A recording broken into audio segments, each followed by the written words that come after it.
하나님의 말씀입니다. 오늘 8월 14일 이 거룩한 성일에 우리 하나님께서 주실 생명의 양식은 요한복음 4장 27절에서 42절 말씀입니다. 경건한 마음으로 다 같이 일어나셔서 우리 하나님의 말씀을 받들겠습니다. 하나님의 말씀입니다. 이때에 제자들이 돌아와서 예수께서 여자와 말씀하시는 것을 이상히 여겼으나 무엇을 구하시나이까? 어찌하여 그와 말씀하시나이까? 묻는 자가 없더라. 여자가 물동이를 버려두고 동네로 돌아가서 사람들에게 이르되 내가 행한 모든 일을 내게 말한 사람을 와서 보라. 이는 그리스도가 아니냐 하니 그들이 동네에서 나와 예수께로 오더라. 그 사이에 제자들이 청하여 이르되 랍비여 잡수소서. 이르시되 내게는 너희가 알지 못하는 먹을 양식이 있느니라. 제자들이 서로 말하되 누가 잡수실 것을 갖다 드렸는가 하니 예수께서 이르시되 나의 양식은 나를 보내신 이의 뜻을 행하며 그의 일을 온전히 이루는 이것이니라. 너희는 넉 달이 지나야 추수할 때가 이르겠다 하지 아니하였느냐? 그러나 나는 너희에게 이르노니 너희 눈을 들어 밭을 보라. 휘어져 추수하게 되었도다. 거두는 자가 이미 싹도 받고 영생에 이르는 열매를 모았나니 이는 뿌리는 자와 거두는 자가 함께 즐거워하게 하려 함이라. 그런즉 한 사람이 심고 다른 사람이 거둔다 하는 말이 옳도다. 내가 너희로 노력하지 아니한 것을 거두러 보내었노니 다른 사람들은 노력하였고 너희는 그들이 노력한 것에 참여하였느니라. 여자의 말이 내가 행한 모든 것을 그가 내게 말하였다 증언하였으므로 그 동네 중에 많은 사마리아인이 예수를 믿는지라. 사마리아인들이 예수께 와서 자기들과 함께 유하기를 청하니 거기서 이틀을 유하심에 예수의 말씀으로 말미암아 믿는 자가 더욱 많아 그 여자에게 말하되 이제 우리가 믿는 것은 내 말로 인함이 아니니 이는 우리가 친히 듣고 그가 참으로 세상의 구주이신 줄을 알미라 하였더라. 아멘. 다 같이 앉으십니다. 우리 하나님께 용서를 드리고 죄를 사하고 하나님 말씀을 받을 준비된 마음으로 옥토를 가는 시간입니다. 내주의 보혈은 1절과 5절을 부르도록 하겠습니다. 내주의 보혈은 내주의 보혈은 정하고 정하다. 내 죄를 정케 하신 주 나로라 하신다. 내가 주께로 지금 왔으니 십자가의 보혈로 날 씻어주소. 두 손을 가슴에 대고 그 피가 맘속에 그 피가 맘속에 큰 증거 됩니다. 내 기도 소리 들으사 다 허락하소서. 내가 주께로 지금 왔으니 십자가의 보혈로 날 씻어주소. 십자가의 보혈로 날 씻어주소서. 십자가의 보혈로 날 씻어주소서.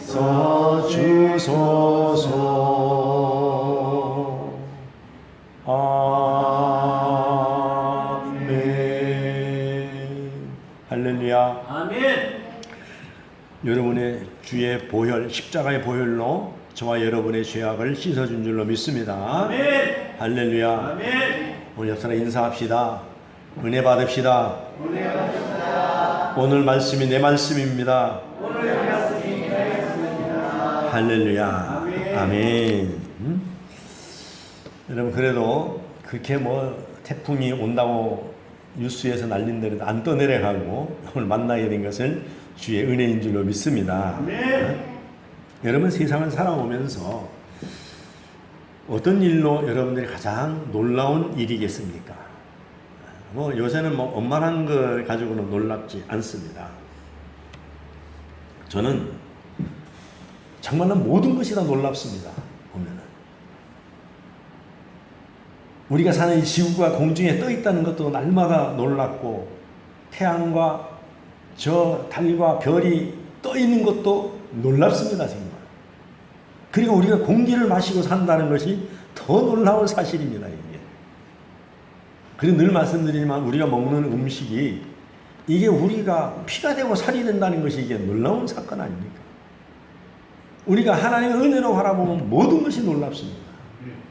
여러분, 요번에도 태풍이 올라올 때 보면 알지만은요, 태풍이 어디서 발원했다, 지금 얼마나 커졌다, 비는 얼마나 올 것이다. 요즘은 더 세밀해져 가지고요, 어느 동네에 얼마가 내린다, 어느 동네에 몇 미리가 온다, 정확하게 얘기해 줍니다.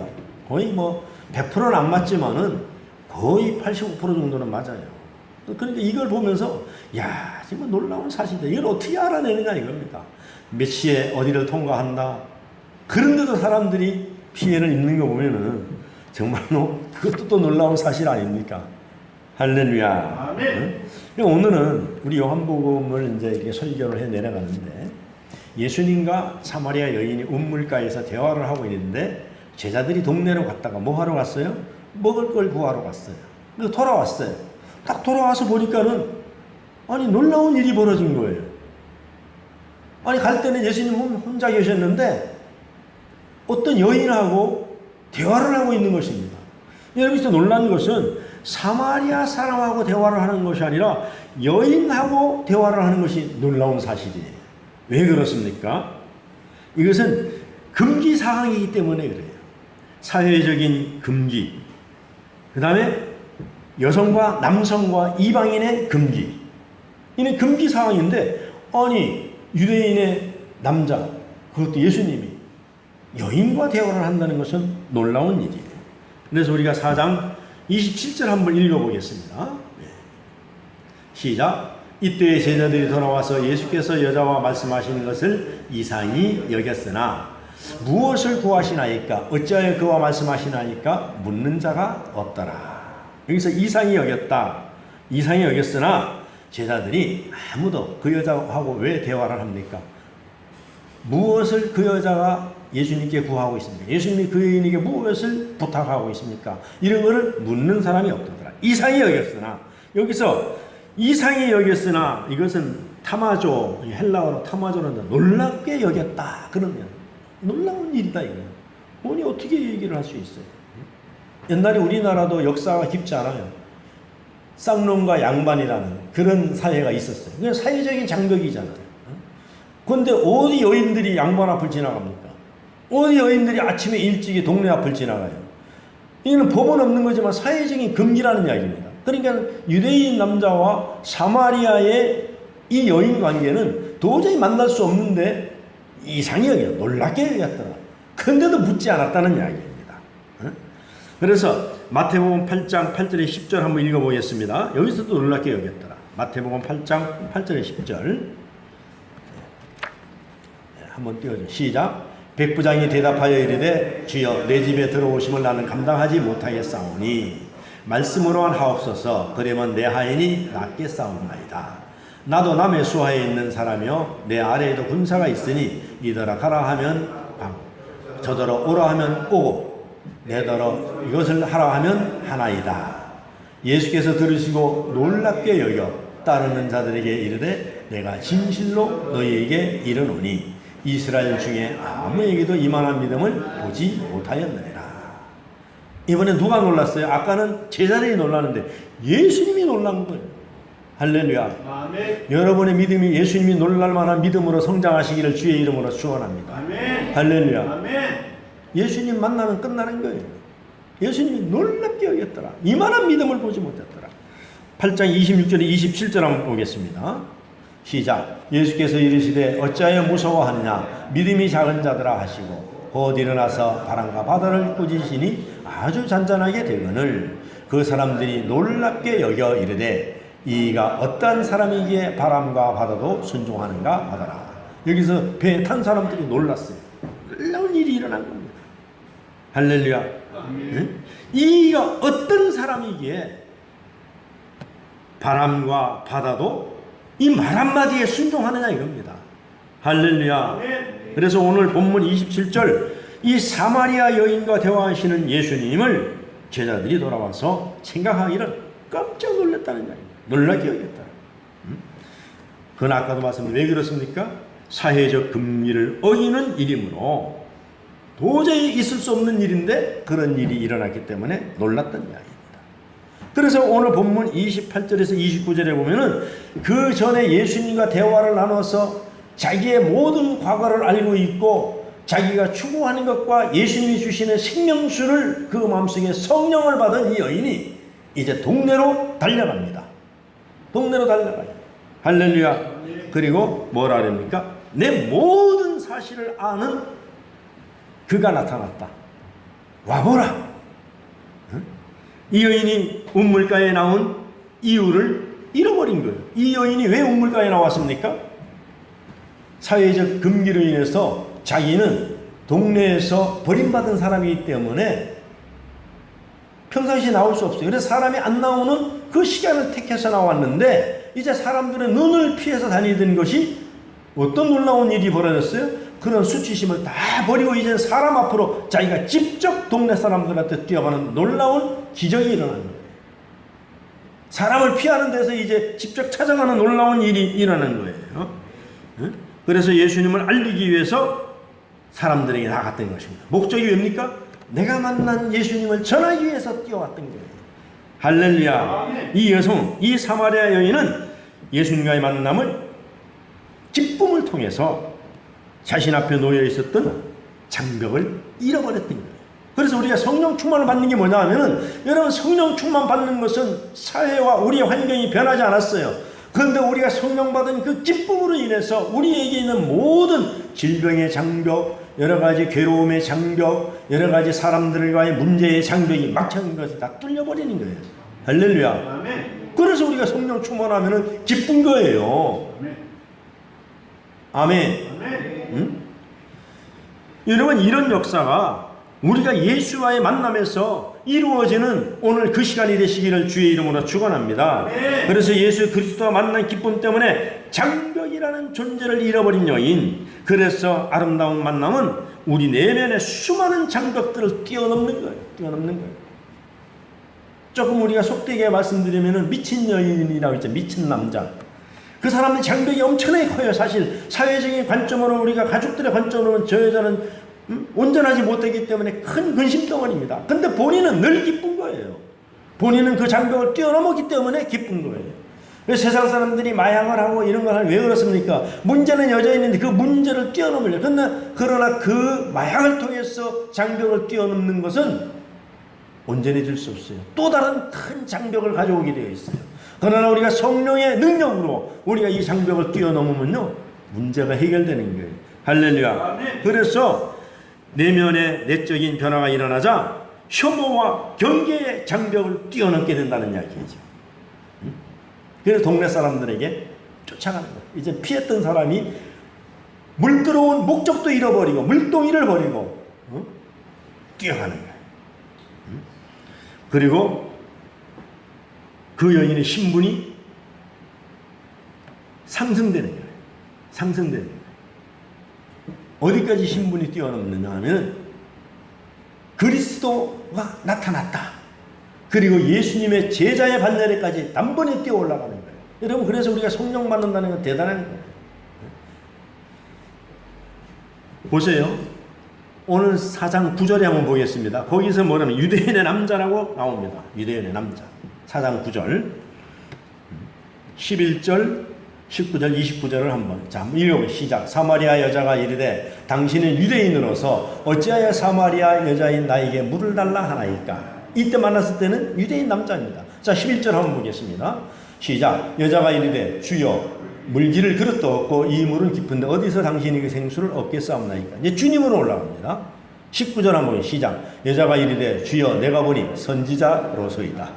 29절 한번 보겠습니다. 시작. 내가 행한 모든 일을 내게 말한 사람을 와서 보라. 이는 그리스도가 아니냐 하니. 할렐루야. 우리가 예수를 나의 구주로 영접하는 순간에 우리는 제자의 반열에까지 올라가는 거예요. 할렐루야. 오늘도 여러분들이 예수 그리스도를 만남으로 말미암아 주는 그리스도요 살아계신 하나님의 아들이요 이 고백이 여러분들이 있기를 주의 이름으로 축원합니다. 할렐루야. 네? 그래서 그 가서 한 말이 뭡니까? 와 보라. 한번 따라합니다. 시작. 와 보라. 와 보라. 와 보라. 와 보라고 말하는 사람들이 성경에 많이 나오죠. 여러분 누가 있습니까? 나다나엘도 있고 빌립도 있고 요한복음 1장 39절에 보겠습니다. 세례 요한의 제자들이 그랬어요. 시작. 예수께서 이르시되 와보라. 그러므로 그들이 가서 계신 데를 보고 그날 함께 거하니 때가 10시쯤 되었더라. 제자들이 예수님을 찾아가니까 쓸데없는 생각하지 말고 와서 봐라. 네가 보고 듣고 그렇게 하라. 그 다음에 1장 46절 한번 보겠습니다. 1장 46절 시작. 나다나엘이 이르되 나사렛에서 무슨 선한 것이 날 수 있느냐. 빌립이 이르되 와서 보라 하니라. 그러니까 예수님을 폄하하니까는 내가 설명해도 너희들이 못 알아듣으니까 와서 직접 보라는 이야기입니다. 그리고 오늘 요한복음 4장 28절 29절에 사마리아 여인이 쫓아가서 와보라는 거예요. 그래서 성령만 충만한 반응이 뭡니까? 여러분들도 교회를 나와서 출석을 하고 하나님의 말씀을 듣지만은 여러분이 성령 충만 받으면은 여기 있는 목사가 전도해라 이런 얘기 할 필요도 없어요. 성령 받으면 뜨거워서 나가서 와보라는 얘기입니다. 와보라는 얘기예요. 예수를 자랑하는 거예요. 복음을 전하는 거예요. 할렐루야. 그런 역사가 여러분들의 있기를 주의 이름으로 축원합니다. 그래서 이 여인은 기뻐서 동네로 뛰어들어가서 와보라 이겁니다. 그래서 전도의 마중물 역할을 합니다. 마중물 뭔지 알죠? 뽐뿌 이렇게 옛날엔 박힘이 약해가지고 한참 있으면 물이 다 내려가 버리고 없어요. 그런 바가지 떠가지고 이렇게 넣으면은 한참 하면 밑에 있던 물이 올라오는 게 마중물 역할이거든요. 그래서 여러분 마지막 절에 가서 보면 온 사마리아 동네 사람이 다 예수 믿습니다. 이 여인 하나로 인해서. 보잘것없는 이 여인으로 인해서. 할렐루야. 그래서 오늘 4장 31절에서 32절을 한번 읽어보겠습니다. 시작. 그 사이에 제자들이 청하되 답비어 잡수소서. 이르시되 내게는 너희가 알지 못하는 먹을 양식이 있느니라. 그러니까 여인이 뛰어가고 이제 제자들이 정신을 차렸어요. 그리고서 뭐라 예수님. 아니 예수님 그동안에 시작하실 텐데 그래 동네 가서 먹을 걸 가져와. 예수님 랍비어. 아직까지도 예수를 따라다니는 제자들은 아직도 선생입니다. 근데 나중된 자가 먼저 되고 먼저 되는 나중된 자가 나중 믿은 이 여인은 벌써 그리스도까지 올라간 거예요. 신앙 고백이. 근데 제자들은 아직도 돌아와서 뭐라 랍비어 이거 좀 잡숴보세요. 동네에 들어갔더니 아주 맛있는 호떡집이 있습니다. 그래서 호떡도 사고 거기 가니까 부산 오뎅도 있어가지고 오뎅도 좀 사가지고 왔으니 좀 잡수세요. 그럼 예수님이 그래 수고했다. 그리고 잡수시면 될 텐데 뭐라고 말씀하세요? 너희가 알지 못하는 먹을 양식이 내게는 있다. 깜짝 놀라는 아니 누가 운이 없는 사이에 누가 잡수실 걸 갖다 주었지?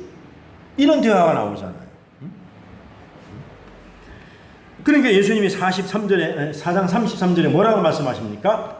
시작. 제자들이 서로 말하되 누가 잡수실 것을 갖다 드렸는가 하니. 그 다음에 34절에 시작. 예수께서 이르시되 나의 양식은 나를 보내신 이의 뜻을 행하며 그의 일을 온전히 이루는 이것이니라. 그러니까 주님이 먹을 양식이 뭡니까? 육의 양식도 중요하지만은 나를 보내신 사람 그 하나님의 뜻을 이행하는 것이 영의 양식이라는 것입니다. 할렐루야. 아멘. 그런데도 여전히 제자들은 알아듣지 못하고 아직 선생 수준에 머물러 있습니다. 여러분 사람이 무엇으로 먹고 삽니까? 여러분은 무엇을 먹고 살아갑니까? 옛날에 한참 양식이 없을 때 우리가 살아가면 동네 어른들이 했어요. 밥 많이 먹으면 저 밥버러지. 일도 안 하고 나무도 안 하고 옛날에 직장이 없으면 나무도 안 하고 번득번득 놀면 저 밥만 먹는 밥버러지 그러거든요. 여러분, 그러나 여러분, 우리나라가 지금은 좀 틀렸지만 옛날에는 밥벌이 하는 가족들만 똘똘 뭉쳐 있어도 그 집은 금방 부자 됩니다. 밥벌이 하는 가족만 있어도. 여러분, 밥벌레에 무능해지지 않으려면은 온 가족의 구성원들이 밥벌이 하는 사람만 있으면 돼. 집밥벌이면. 그래서 옛날에 그래서 아이고 저게 집밥벌이나 하려는가 그러잖아요. 집밥벌이나 하려는가. 그러나 육을 위해서는 밥을 먹어야 되지만 육의 문제가 해결되었다고 해서 인생의 비애가 다 사라지는 것은 아닙니다. 돈이 많고 배부르단 사람이라고 늘 행복한 것은 아닙니다. 무지무지하게 아무리 돈이 많아도 불구하고 난폭하고 공허함감에 시달리고 그렇게 살아가고 병들어서 사는 것이 사람의 인생입니다. 아무리 돈이 많아도. 왜 그렇습니까? 인간에게는 영과 육으로 만들어진 인간이기 때문에 그래요. 그래서 육은 음식을 먹어야 됩니다. 그러나 영은 뭘 먹어야 돼요? 믿음으로 얘기하면은 우리가 말씀이라고 하지만은 그걸 갖다가 세상 사람들은 보람이라고 얘기합니다. 보람. 그래서 인간은 보람을 먹게 돼 있어요. 보람을 섭취해야 되는데 내가 하는 일들이 남이 하는 일보다 정말 보람이 있는 일이냐 이겁니다. 그럴 때 내 영이 채워지는 거예요. 내 영이 채워지는 거예요. 그래서 나 자신은 누군가에게 선물로 내어주는 거. 그걸 갖다 우리는 봉사라 하잖아요. 내가 남을 위해서 타인을 위해서 이타적인 정신으로 살아가는 거야. 그러니까 나를 선물로 내어주는 거예요. 내가 다른 데 가서 일하면은 시급을 10,000원을 받을 수 있지만은 그 1시간을 일해주면 그 사람에게 내 노동의 대가를 주는 거나 마찬가지잖아요. 그래서 나로 하여금 다른 사람이 기뻐할 때에 내 속에 보람이 생겨난다는 것입니다. 그래서 우리 속에 참 보람 있는 일을 했네. 그렇습니다. 세상 가운데 내 존재의 의미를 깨닫게 되면은 신기한 것은 우리 속에 이 보람이 채워진다는 이야기예요. 보람이 채워진다는 얘기예요. 그런데 신기한 것은 아무리 힘든 일을 해도 여러분 피곤치 않다는 이야기예요. 피곤치 않다는 이야기예요. 여러분 우리가 축구를 보잖아요. 운동 경기 같은 걸 보면은 똑같이 45분, 90분을 뛰어요. 근데요 이긴 사람이 더 많이 뛰었겠습니까? 진 팀이 많이 뛰었겠어요. 이렇게 많이 달렸어도요 이긴 팀은요 펄펄 날릅니다. 근데 진 팀은요 쭉 늘어져 운동장에 불어넣어버려요. 똑같이 뛰었어요. 그러니까 우리가 보람 있는 일을 하면은 아무리 힘들어도 피곤이 덜 밀려온다는 이야기입니다. 그래서 참다운 휴식, 안식은 우리가 쉬어야 되잖아요. 그런데 참다운 안식이라고 하는 것은 어디서 오느냐 하면은 우리가 안방에서 뒹굴뒹굴 굴른다고 참다운 안식이 오는 거 아니에요. 안방에서 먹고 자고 엄마가 와서 말해. 저 게으른 놈의 자식 저거 빨리 안 나가서 좀 더 옛날에는 속으로 얘기하면 저놈 자식 어디 호랭이가 안 물어가고 뭐하러 말이지.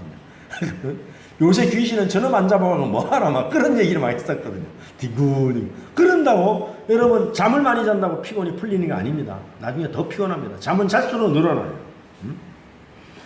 그래 몸은 다소 피곤할지라도 보람의 양식을 듬뿍 먹을 때 내게 오히려 육체적인 휴식이 찾아온다는 것입니다. 이게 진정한 안식이라는 것을 오늘 주님이 말씀하고 있는 거예요. 그래서 여러분 세상 사람들 보세요. 주일날 방에서 둥둥 놀고 내일 일한다고 월요일날 간다는데 그 사람들이 월요병이 걸려요. 그런데 예수 믿는 사람들은 월요병이 없어요. 뭐 주일날 예배 드리고 더 피곤하잖아요. 교회 와서 봉사하고. 그런데 우리는 만족한 거예요. 그래서 육체의 문제를 위해서 우리가 점심은 무엇을 먹을까? 저녁은 무엇을 먹을까? 오늘 어떤 옷을 입을까? 어떤 옷을 입고 출근할까? 관심이 많습니다. 그게 불필요하다는 말은 아닙니다. 예수 믿는 사람들이 깔끔하게 입고 다녀야 돼요. 시간도 잘 지켜야 되고 그 음식도 좋은 거 먹고 잡수셔야 됩니다. 그래서 물질이 있고 집이 있고 육을 위해서 음식을 먹어야 하지만 영을 위해서는 우리가 보람을 먹어야 된다는 것을 말씀드리고 있습니다. 보람을. 인간이 진정으로 먹어야 하는 것은 그래서 마태복음 6장 33절에 우리가 늘 말씀드리는 것이 이겁니다요. 다 아는 거지. 한 번이면 시작. 그런즉 너희는 먼저 그의 나라와 그의 의를 구하라. 그리하면 이 모든 것은 너희에게 더하시리라. 뭡니까? 너희는 보람된 일을 해라. 나를 위해서, 하나님을 위해서 먼저 해야 될 일이 그거다 이겁니다. 유괴 일을 하지 말라는 게 아닙니다. 세상 일을 하지 말라는 게 아니에요. 그것도 하되 먼저 이것을 어떻게 하면은 하나님의 영광을 돌릴까를 생각하면서 살아가라는 이야기입니다. 이게 보람된 일이라는 얘기입니다. 영의 양식이라는 얘기죠. 그래서 유괴 문제가 해결되지 않는다고 유괴 문제만 치중하다 보면은 쉼, 안식은 영원히 사라져버리고 없습니다. 의미와 보람을 잃어버리면 진정한 안식을 누릴 수가 없다는 것입니다. 그래서 유괴 문제도 중요하지만 유괴 문제가 채워지지 않는다고 해서 의미와 보람을 포기해서는 안 된다는 이야기입니다. 그래서 주님은 나의 양식이 따로 있다고 말씀하는 거예요. 나의 양식이. 그 뭡니까? 야, 너희가 알지 못하는 양식이 있는데 오늘 내가 이 여인, 천하보다도 귀한 여인을 하나 내가 전도하고 나니까는 이 여인이 가서 온 동네에 복음을 전해서 살아난다면은 나는 오늘 보람된 일을 한 거야. 그러니까 그까짓까 유괴 양식 안 먹어도 나는 살 수 있다는 이야기입니다. 지금. 할렐루야. 그렇다고 유괴 양식을 안 잡수는다는 얘기는 아니에요. 이런 양식이 따로 있으면 너희들도 그 양식을 먹으라는 거예요. 할렐루야. 아멘. 그래서 주님은 양식이 따로 있다고 말한 것입니다. 그래서 오늘 본문 34절을 다시 한번 읽어보겠습니다. 34절 본문 시작. 예수께서 이르시되 나의 양식은 나를 보내신 이의 뜻을 행하며 그의 일을 온전히 이루는 이것이니라. 할렐루야. 아멘. 여러분 정말 이 세상에서 보람을 찾고자 원하십니까? 그럼 주의 일을 한번 해보세요. 이거보다 더 신나는 일은 없습니다. 이거보다 더 힘이 나는 일은 없습니다. 이거보다 우리의 영혼이 살찌는 일은 없습니다. 할렐루야. 그 세상에 어떤 기쁨으로도 만족할 수 없는 기쁨이 하나님께서 보내신 하나님의 뜻, 하나님의 명령, 주의 일을 하는 것이 최고의 보람된 일이라는 것을 오늘 주님이 말씀하시는 거예요. 할렐루야. 그러면서 이제 그 생각도 해보세요. 우리 주님도 참 자랑을 잘 하시네. 은근히 제자들에게 자랑하고 계시는 거예요. 응? 아주 고급스럽게. 나 같으면 그랬으니까 나는 뭐 머리가 안 뛰어나니까 야 이놈들아 너희들이 먹을 것만 찾아다닐 때에 이 돼지 같은 놈들아 그래 먹을 게 중요하냐. 나는 여기 물 마시러 왔다가 내가 여인을 하나 전도했는데 좀 있으면 봐봐라 온 동네 사람들이 다 믿는다. 다 나와서 예수 믿으라 한다. 이게 좋은 일이야. 이렇게 할 텐데 예수님은 그렇게 자랑을 하지 아니하시고 은근하게 야 나는 양식이 따로 있어. 제자들이 못 알아듣죠. 아마 제가 그때 예수님 따라다니는 제자였으면 그랬을 거예요. 예수님 좀 알아듣기 쉬운 얘기를 좀 해보세요. 맨날 이상한 얘기만 해 우리가 못 알아듣잖아요. 그랬을지도 몰라요. 그건 제 생각입니다. 그런데 예수님은 아주 우아하게 나는 너희들이 모르는 양식이 따로 있어. 그러면서 자랑도 아니하시고 우리에게 말씀하시는 거예요. 할렐루야.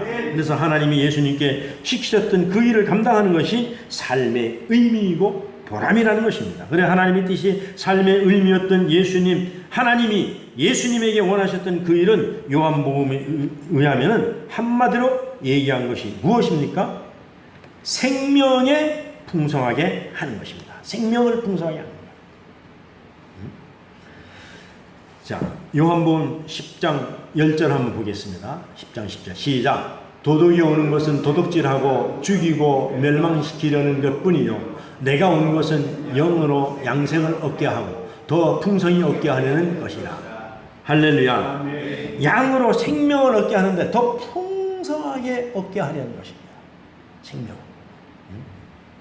그러니까는 양으로 생명을 얻게 한다는 것은 전도의 의무가 우리에게도 있어요. 원래 씨를 뿌리는 분은 누굽니까? 하나님이십니다. 거두는 분은 누구예요? 예수님이에요. 그럼 전해야 될 사람 누구예요? 우리가 전해야 되는 거예요. 그것이 삼박자가 이루어지는 거예요. 그래서 내가 늘 말씀드리는 것이 전도는 우리가 하는 것이 아니고 예수님이 거두시는 거다. 그 우리는 가서 전할 뿐이라는 얘기입니다. 할렐루야. 아멘. 그래서 전도는 쉽다는 얘기예요. 내가 뭘 끌어다 놓으려면 힘들어요. 그래서 여러분들이 나는 오늘 전도를 했어. 그걸로 끝내야 돼요. 데려오면 더 좋지만 때가 되면 하나님께서 거두시는 거예요. 그래서 사람들은 칭찬받는 것을 제일 좋아합니다. 여러분, 칭찬 싫어하는 사람은 이 땅에 아무도 없습니다. 어린아이에서부터 어른이 이르기까지. 노인들도 칭찬하면 좋아하십니다. 80 먹은 어르신도 칭찬하면 좋아합니다. 근데 저희들은 그 자랐던 환경들이 그렇지 못해가지고 말투서부터 좀 사근사근하고 좋아야 되는데 그렇지 못해서 오해 살 때가 많아요. 칭찬하고 싶은데 이게 생활이 안 돼서요. 그래서 그런 얘기 있잖아요. 어디 할머니가 노인학 대학에 가가지고 강의를 들으니까 할아버지가 칭찬하면 되게 좋아한다 그래갖고 아무리 집에 와서 영감탱이를 칭찬하려고 찾아봐도 칭찬할 구석이 없을 거예요. 담배 냄새는 풍풍 나지요. 먹고 나서 그냥 아랫목에 앉아서 방구랑 풍풍 뛰지요. 그냥 그러니까 이게 칭찬할 구석이 없는 거예요. 그래 옷 갈아입으려고 옷을 딱 벗는데 가만히 보니까 여기 좀 알통이 나온 것도 같고 안 나오는 거 같고 그래갖고 에게 여기 알통 나왔네. 그러니까는 그때부터 이 할아버지가 탁 스드려 맞아. 이래 하더라고요. 알통 나왔다고. 그래 할아버지가 전혀 잡수가 없어진 거야. 나중에 옥상에 가보니까 옥상에서 아령 들고 있는 거야. 알통 뭐 한다고? 할머니한테 자랑하고 이제 더 칭찬받으려고 알통 나오기 운동하고. 그래서 우리가 칭찬은 고래도 춤을 추게 한다지만 여러분 칭찬은요 과학자도 낳고 칭찬은 대통령도 낳고 칭찬은요 사회를 바르게 하는 거예요. 근데 성경에서는 분명히 경책은 해야 된다는 거예요. 근데 우리나라에 지금 들어온 교육이 칭찬만 있고 경책이 없다는 것이 문제가 됩니다. 그래서 요번에 여러분 뉴스에 봤지요? 교육부의 4급 사무관이 자기 아들에 대해서 자기 아들은 왕의 DNA를 가졌으니까 말도 안 되는 얘기예요. 그거는 교사한테요. 무슨 왕의 DNA를 가져요? 우리 선생님한테 아이들 불러놓고 음식을 잘 사주면 선생님 우리 아이들 좀 부족하지만 잘해주고 그러나 선생님이 칭찬을 잘해주시고 만약에 잘못하면 경청을 좀 해주세요. 그렇게 했으면 더 멋있었을 것 아닙니까? 그러니까 세상이 희한한 세상으로 돌아가는 거예요. 물론 옛날에도 있었어요. 옛날에는 미디어가 발달이 안 돼서 몰라서 그렇지 더 했겠죠. 근데 지금은 온 세계에 있는 것이 정말로 돈 세는 부시럭 소리까지 다 듣는 세계가 돼버렸어요. 그런 세상이 돼버렸어요. 그러니까 지난번에 말이죠. 어떤 장관이 말이지 국회에 나와서 돈 세는 부시럭 가는 소리까지 다 녹음돼 있다. 지금은 그런 세계예요. 북한에서 하는 말, 우리 청와대에서 하는 말 다 도청하고 막 그런 거예요. 그런 세계에 왔어요. 무슨 말씀을 드리다 거기까지 갔는지 모르겠는데, 근데 사람들은 칭찬받는 걸 좋아해요. 그래서 아첨하는 사람은 그래도 잘 구별해야 될 줄로 믿습니다. 그래서 권력자들이 망하는 게 뭐냐면 칭찬과 아첨을 구별할 줄 몰라요. 구별할 줄 몰라요. 굉장한 중요한 대목이 뭐냐면은 사람이 무엇을 먹고 사는가라는 것입니다. 육을 위해서 밥을 먹어야 하지만 영을 위해서 보람을 먹어야 된다는 것을 말씀드리려고 그 칭찬에다가 비유를 한 것입니다. 여러분 빅터 플랭크는 오스트리아 출신 학자이며 유대계 정신과 의사 심리학자로서 아우슈비츠 수용소에서 살아남은 생존자 유일한 사람입니다. 그런 인물인데 그가 살아나와서 죽음의 수용소라는 책을 썼습니다. 그러니까 나치 강제 수용소에서 겪은 생사의 엇갈림 속에서도 삶의 의미를 잃지 않고 인간 존엄성의 승리를 보여준 자서전인 체험수기에 보면 이런 말이 나옵니다. 사람은 쾌락의 본능도 있고 권력의 본능도 있지만 인간에게는 다양한 본능들 중에서 의미를 추구하는 본능을 가지고 있다는 것입니다. 그러니까 정의롭게 살아가고 의미 있는 삶을 사는 그런 본능도 가지고 있다는 거예요. 그러니까 톨스토이는 저서 단편 소설에 보면은 사람은 무엇으로 사는가라는 저서에 보면은 사회 병폐를 치유하고 잘못된 세상을 바로 잡고자 하는 톨스토이 그 사상 주의가 잘 드러나는 내용 중에 이런 것이 있습니다. 가난뱅이 구두 수성공 집에서 견습으로 일하는 추락한 천사 미하엘이 있습니다. 근데 천사 미하엘이 세상에 온 목적은 세 가지 질문을 답을 하면은 다시 온도로 갈 수가 있다는 것입니다. 세상에 세 가지 질문에 답을 내면은. 근데 그 첫 번째 질문이 뭐냐 하면은 사람은 내면이 무엇이 있는가? 사람 속에 무엇이 있는가? 이 질문입니다. 두 번째 질문은 뭐냐 하면은 인간에게 허락되지 않는 것이 무엇인가? 세 번째 질문은 사람은 무엇으로 사는가라는 이 세 가지 질문입니다. 그래서 미하엘이 열심히 찾습니다. 열심히 찾아내요. 마침내 찾아냈습니다. 그 찾아낸 것이 뭐냐 하면은 첫 번째가 사람의 내면에는 무엇이 사는가의 답은 사람의 내면에는 자신의 처지가 어려워도 불쌍한 사람들을 보면은 그들을 돌보려고 하는 따뜻한 마음이 내면 속에 있다는 것입니다. 첫 번째 찾아냈어요. 그 두 번째로 인간에 허락되지 않은 것이 뭐냐면은 아무리 훌륭한 사람이라고 할지라도 영원히 사는 것이 허락되지 않았다는, 누구나 다 죽는다는 것입니다. 아무리 잘난 사람, 명예 있고 아무리 멋지게 생긴 사람이라 할지라도 죽는다는 것입니다. 이걸 찾아냈어요. 세 번째로 사람으로 무엇으로 사는가는 수많은 고아들을 입양해서 잘 양육하는 것을 바라보면서 사람은 사랑으로 산다는 답을 찾아낸 거예요. 그렇습니다. 여러분, 우리는 보람을 먹고 사는 사람들이에요. 더군다나 우리는 예수 그리스도를 의지하고 예수 그리스도 안에서 말씀으로 우리가 살아간다면 이 세 가지 우리 인간에게 있는 소원 다 해결되는 문제예요. 할렐루야. 아멘. 아멘. 아멘. 바로 그게 사람이 먹어야 할 보람입니다. 양식입니다. 이것을 지금 오늘 예수님이 말씀하고 있는 거예요. 할렐루야. 아멘. 그래서 4장 32절을 한번 보겠습니다. 다시 한번 보겠습니다. 똑같은 말씀이지만 4장 32절 시작. 이르시되 내게는 너희가 알지 못하는 먹을 양식이 있느니라. 할렐루야. 여러분, 오늘 우리가 진수성찬을 잡수고 계시는 거예요. 우리가 정말로 세상에서 가장 맛있는 뷔페를 여러분이 들고 계시는 거예요. 할렐루야. 오늘 이것을, 왜냐하면 이 음식은요 불로장생하는 음식이에요. 우리가 영원히 사는 음식이에요. 우리 속에 성령이 들어오면 우리가 기쁨을 창출하는 음식이에요. 할렐루야. 아멘. 우리 속에 사랑이 들어오면 이타적으로 살아가는 음식이에요. 아멘. 여러분, 그래도 이 음식은 안 드시겠습니까? 할렐루야. 아멘. 아멘. 여러분, 옛날에는 집에 쌀만 있으면은 풍부하면은 부자라 그랬어요. 요즘은 쌀 같은 거 있어갖고 부자라고 하는 집 없죠. 그만큼 먹을 것이 없었기 때문에 그렇습니다. 그래서 부모는 그랬어요. 부모는 자식 입에 밥 들어가는 거 먹으면은 다 행복하다 그랬어요. 요즘은 그런 것으로 행복해질 수가 없잖아요. 예수님은 미리 아시고 우리는 어리석었을 때 그것이 행복인 줄 알았어요. 그런데 지금은 하늘에서 내려오는 양식으로 먹고 사는 것이 우리에게 행복인 것을 우리는 깨달았습니다. 할렐루야. 여러분, 우리의 믿음 속에 숨겨진 보물들이 많으시기를 주의 이름으로 축원합니다. 아멘. 여러분의 믿음 생활 속에, 신앙 생활 속에 숨겨진 비밀이 뭡니까? 주를 위해서 헌신한 것들이 많아야 됩니다. 할렐루야. 아멘. 그것을 주님께서는 보물이라 했어요. 그리고 그걸 어디다 쌓아뒀다 그랬어요? 동력도 쓸지 않고 도덕도 없고 강도도 없는 하늘에 쌓았다고 주님은 말씀하고 계십니다.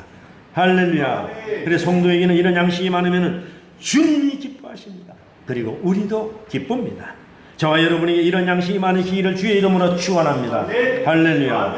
오늘 4장 35절입니다. 시작.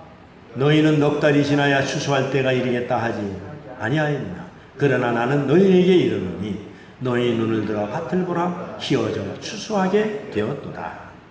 할렐루야. 아멘. 주님은 지금 파종하면 보통 4개월이 걸린다고, 넉 달, 4개월이 걸린다고 얘기합니다. 넉 달이 걸린다는 말은 일을 너무 서두를 것 없다는 뜻입니다. 서두를 것 없다는 거예요. 그러나 주님이 말씀하십니다. 때가 오기를 기다리는 것도 지혜이지만 지금 해야 할 일을 성실하게 지금 행해야 된다는 것을 지금 말씀하고 있는 거예요. 눈을 들어 밭을 보라 희어져 추수하게 됐도다. 여기서 희어져 추수하게 됐다는 말은 그 당시에 사마리아 사람들이 흰옷을 좋아했답니다. 지금도 아랍인들 보면 하얀 옷을 입고 있잖아요.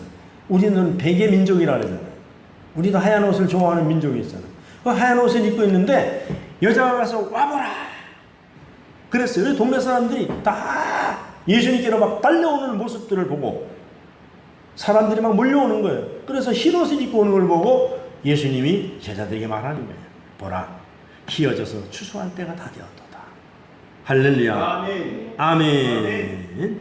그래서 당시 사마리아 사람들이 예수님 앞으로 오는 모습을 보고 휘어져 추수하게 됐다고 말하는 것입니다. 이거는 전도의 중요성을 얘기하는 것입니다. 전도의 중요성.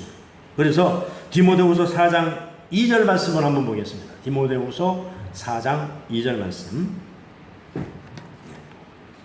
여기 보면은 준비가 내가 안 적어줬는데 디모데후서 4장 2절 말씀은 안 적어준 것 같은데 제가 한번 읽어보겠습니다. 너는 말씀을 전파하라. 때를 얻든지 못 얻든지 항상 힘쓰라. 범사에 오래 참음과 가르침으로 경책하며 경계하며 권하라. 아직 때가 안 되어서, 아직은 사업 때문에, 아직은 돈 벌어야 되기 때문에, 아직은 아이들이 어려서, 아직은 건강이 좋지 않아서 이거 다 하나님께 적합하지 않다는 이야기입니다. 그래서 전도서 11장 4절 한번 읽어보겠습니다. 전도서 4장 11절 시작. 풍세를 살펴보는 자는 파종하지 못할 것이요 구름만 바라보는 자는 거두지 못하리라. 그러니까는 비가 온다고 안 심고 바람이 분다고 안 심고 눈이 온다고 안 심으면은 절대로 열매를 맺을 수가 없다는 것입니다.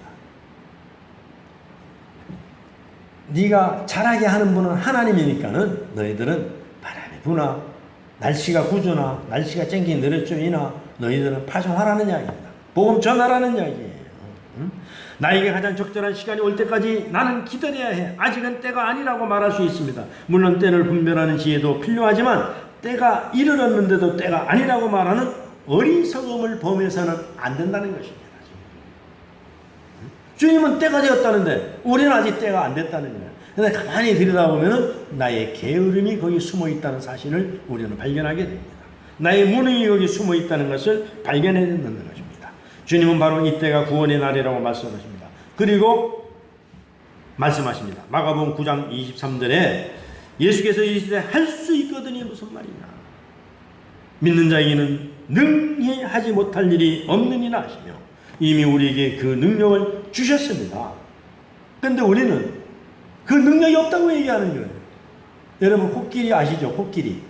우리나라의 황소들에게 길을 들이지만 그거는 우리 책에서 읽은 거니까 코끼리가 어렸을 때 길들이기 위해서 코끼리를 작은 말뚝에다가 묶어 놓으면은 그것이 습관화되고 길들여가지고 코끼리가 아무리 커도 말뚝에 메어 놓으면은 그것은 능히 밟고 능히 넘어뜨리고 갈 수 있는데도 도망을 안 간답니다. 여러분 하나님께서 오늘 여러분들이 누구든지 주의 이름을 부르는 자에게는 이미 여러분들에게 하나님께서 능히 그 능력을 줬어요. 나가서 전도할 수 있는 능력을 주셨습니다.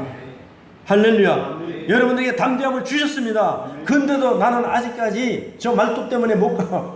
그래서 우리가 때를 줬는데도 불구하고 우리의 능력을 과소평가해버리고 마는 거예요. 할렐루야. 주님이 다 주셨어요. 너희가 전도하면 내가 그때 너희에게 전할 말을 주마. 내가 그때 그 사람에게 맞는 것을 내가 너희에게 생각나게 해주마. 다 주셨어요. 근데도 우리는 여태까지 모태신앙입니다. 모태신앙. 할렐루야. 여러분 그 말뚝을 넘어뜨리고 여러분의 장벽을 무너뜨리고 여러분이 전하시기를 주의 이름으로 축원합니다. 할렐루야. 그래서 오늘 본문 4장 36절입니다. 36절 시작. 거두는 자가 이미 싹도 받고 영생에 이르는 열매를 모았나니 이는 뿌리는 자와 거두는 자가 함께 즐거워하게 하려 함이라. 할렐루야. 여러분 일반적으로 거두는 자는 추수꾼을 말합니다. 이 추수꾼 하니까 좀 이상해요. 이 좋은 말인데도 불구하고 이단들이 쓰면은 이걸 잘못해가지고 우리가 사용을 못하거든요. 그 추수꾼 하면 신천지가 생각을 하잖아요. 사람들이 추수하면은 우리가 이 하나님의 사역을 생각해야 되는데 여러분이나 저나 추수꾼 하면 벌써 신천지가 생각나는 거예요. 이게 대단히 잘못된 거거든요. 여러분 여기서 거두는 자는 예수님이십니다. 거두는 자가 이미 싹도 받고 영생에 이르는 열매를 모으나니 여러분 거두는 자인 예수님이 우리에게 받으신 싹이 무엇이겠습니까? 거두는 자 예수님이 받은 싹이란 무엇입니까? 보람이라는 거예요. 보람. 성령이라는 거예요. 성령. 그러니까 하나님의 뜻을 이루어가면 얻게 되는 것이 뭡니까? 사랑입니다. 보람입니다. 성령의 능력입니다. 그걸 갖다 우리는 뭉뚱그려서 뭐라 합니까? 하나님의 은혜라고 얘기하는 거예요. 주님의 은혜라고 얘기하는 거예요. 우리는 능력을 다 받았다고 우리는 고백합니다. 하나님의 은혜라고 은혜 우리는 찬양을 합니다. 그러면서도 도무지 움직이질 않아요. 부뚜막에 소금도 집어넣어야 맛을 내는데 안 넣는 거예요. 부뚜막에 소금을 집어넣으면 맛이 나는 줄 알아요. 그러면서도 안 집어넣는 거야. 하나님의 뜻을 이루는 것 자체가 예수님께서 받은 싹시입니다. 나는 이미 받았습니다. 그러니까 여러분, 오늘 우리가 하나님을 믿는 사람으로 살면서 내가 선한 일을 하면서 하나님께 어떤 보상을 바라고 한다면 이것은 넌센스입니다. 그리스도인으로서 선한 일을 한다는 사실 자체가 이미 우리가 받은 사실이기 때문에 그래요. 우리가 예수 믿고 우리가 선한 사람이 되었고 구원받은 은혜로 말미암아 복음을 전하는 것이지, 우리가 무엇을 바라고 한다면 그것은 잘못된 생각이라는 거예요. 내가 누군가에게 나를 선물로 주려는 마음 자체가 하나님께서 나에게 주신 싹시입니다. 보람입니다. 기쁨입니다. 그러니까 내가 원하는 것이 이루어지지 않았다고 원망할 필요는 없어요. 그래서 우리는 때를 얻든지 못 얻든지, 우리는 응답이 있든지 없든지, 우리는 하나님을 사랑하는 사람에게 언제나 싹을 주신다는 믿음을 가지고 우리가 나가야 될 줄로 믿습니다. 물론 그 싹은 내가 바라는 방식이 아닐 수도 있습니다. 그러니까 우리가 지향해야 할 것은 보상을 바라지 않는 믿음이라고 말할 수 있습니다. 사람들은 영생에 이르게 하는 믿음이 믿음의 자리에 인도하는 이게 싹이 아니고 무엇이겠습니까? 할렐루야. 우리에게 벌써 믿음을 주셨고 우리가 복음을 전할 수 있는 이 마음을 주었다는 것이 이미 싹을 받은 거예요. 그리고 하나님께서는 일꾼에게 먹을 것을 먼저 주는 것이 마땅하다고 주님은 말씀하셨어요. 할렐루야. 그 일꾼이 무엇입니까? 주의 일을 하는 사람들이에요. 그래서 4장 36절에 한번 읽어보겠습니다. 다시 한번 시작. 거두는 자가 이미 싹도 받고 영생에 이르는 열매를 모았나니 이는 뿌리는 자와 거두는 자가 함께 즐거워하려 합니다. 그러니까 이 일을 하나님도 기뻐하고 주님도 기뻐하고 우리도 기뻐하고 하나님도 좋고 예수님도 좋고 우리도 좋고 할렐루야. 이 놀라운 이 역사가 오늘 여러분의 삶 속에 일어나기를 주의 이름으로 축원합니다. 그러므로 전도는 하나님 주님 우리 모두 기뻐하는 일입니다. 뿌리는 자 성령 하나님, 거두는 자 성자 예수님. 여기서 뿌리는 자와 거두는 자가 분리되는 것을 여러분 아쉬워할 필요 없어요. 내가 뿌리면 뭐 내가 거두지도 못하는데, 이런 생각을 하면 안 된다는 얘기입니다. 만약에 그런 생각을 가지고 농부들이 뿌린다면요, 우리는 쌀이고 아무것도 먹을 수가 없어요. 여러분, 수많은 사람들의 피와 땀의 노력을 얻어진 결과가 오늘 살아가는 우리가 거두는 거예요. 우리 선조들의 수많은 사람들이 피를 흘리고 수고한 것들이. 할렐루야. 네? 여러분, 우리가 지난주에 말씀 초전도 이게 연구가 돼갖고 막 난리가 났잖아요. 일단 한쪽에서는 또 그거 뭐 아무것도 아니라 했잖아요. 근데 한쪽에서는 알고 보니까 그게 아니고 대단한 거라 하잖아요. 그러나 끊임없이 그 사람들이 그런 핍박을 받으면서도 연구를 해낼 때에 그들은 심었지만은 열매는 우리의 후손들이 받아먹는다는 이야기예요. 할렐루야. 그래서 이 인류가 하루아침에 발전되는 것 아닙니다. 수없는 우리의 조상들이 얼마나 많은 노력을, 그 결과를 오늘 우리가 누리고 있는 거예요. 그러니까 우리가 씨를 뿌렸어도 우리 다음 세대들이 그 열매를 거두는 것을 여러분들이 배합할 필요가 없다는 얘기예요. 그걸 갖다가 순화해서 내가 아쉬워할 것이 없다는 얘기를 말씀을 드렸는데, 여러분, 하나님은 은혜의 하나님이고 공평의 하나님이고 사랑의 하나님이십니다. 할렐루야. 전혀 관계없는 사람들에게 그렇게 연결시켜서 주는 하나님이 아니라는 얘기입니다. 그래서 내가 심지 않은 것을 거두고 누리고 살고 있습니다. 이것을 알 때 우리의 신앙에 감사가 나오고 고마움이 묻어나오는 거예요. 그런 내가 잘 산다고 하는 것은 뭐겠습니까? 내가 뿌려놓은 것을 내가 거둘 수 없다 할지라도 미래 세대를 위해서 뿌려지는 거예요. 이 시대의 기독교인들이 염두에 둬야 할 일이 무엇이겠습니까? 우리는 교회가 전도가 안 된다고, 지금 사람들은 예수 믿을 확률이 없다고, 안 된다고 하면서 복음을 뿌리지 않으려고 합니다. 지금 우리가 복음을 심지 않으면 기독교의 미래는 없습니다. 이것이야말로 최악의 종말 중에 종말입니다. 이것을 명심해야 됩니다. 우리의 불편함을 조금 참더라도, 우리의 어려움을 극복하면서 우리의 후손들을 위해서 우리는 지금 불편함을 감수해야 됩니다.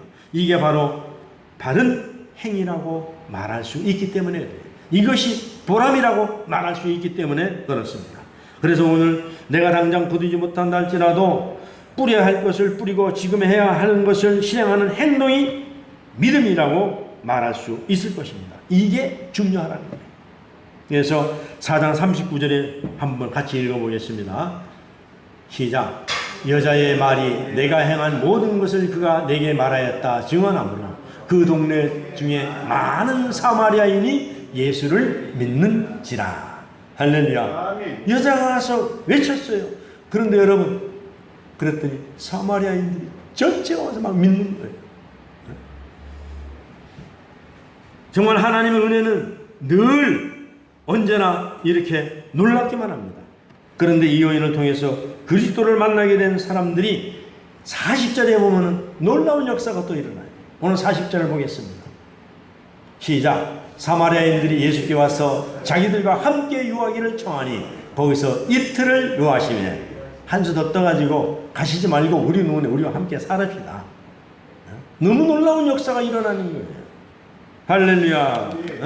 믿는 자가 더 많아서 그러자 사람들이 여인에게 42절에게 말하되 42절 한번 읽어보겠습니다.